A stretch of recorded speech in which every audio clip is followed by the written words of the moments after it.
guys, welcome back to Suji Saruma. ఈ రోజు మన రెసిపీ ఏంటో తెలుసా? చికెన్ అంటే ఎంతమందికి ఇష్టం ఉండదు చెప్పండి.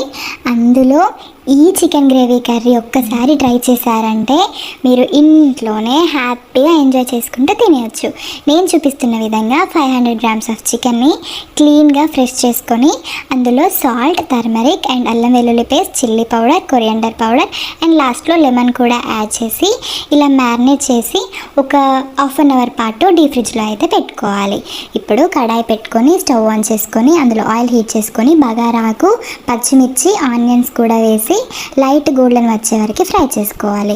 ఆ పక్కన కోకోనట్ పౌడర్ అండ్ టమాటో కూడా మిక్సీ అయితే చేసుకొని పెట్టుకోవాలి. ఇప్పుడు ఇందులో అల్లం వెల్లుల్లి పేస్ట్, కాస్తంత టర్మరిక్ కూడా యాడ్ చేసుకొని ఇలా లైట్ గోల్డెన్ కలర్ వచ్చేంత వరకు అయితే ఫ్రై చేసుకోవాలి.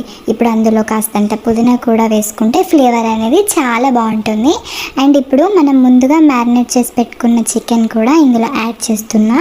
సో ఎప్పుడైనా చికెన్ని ఒక హాఫ్ అన్ అవర్ పాటు ఫ్రిడ్జ్లో మ్యారినేట్ చేసి పెట్టుకుంటే మనకి పీస్ అనేది టెండర్గా అండ్ జ్యూసీగా అవుతుంది. సో టేస్ట్ బాగుంటుంది, తినేటప్పుడు కూడా చాలా ఎంజాయ్ చేస్తారు.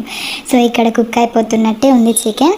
ఇప్పుడు ఇందులో టమాటో పేస్ట్ కూడా మనం ముందుగా చేసుకున్నాం కదా, అది కూడా యాడ్ చేసుకొని ఒకసారి కలిపేసుకోవాలి. ఇప్పుడు చిల్లీ పౌడర్, ధనియా పౌడర్ అండ్ జీరా పౌడర్, కాస్తంత గరం మసాలా కూడా వేసి మొత్తం అంతా కూడా ఇలా కలుపుకోవాలి.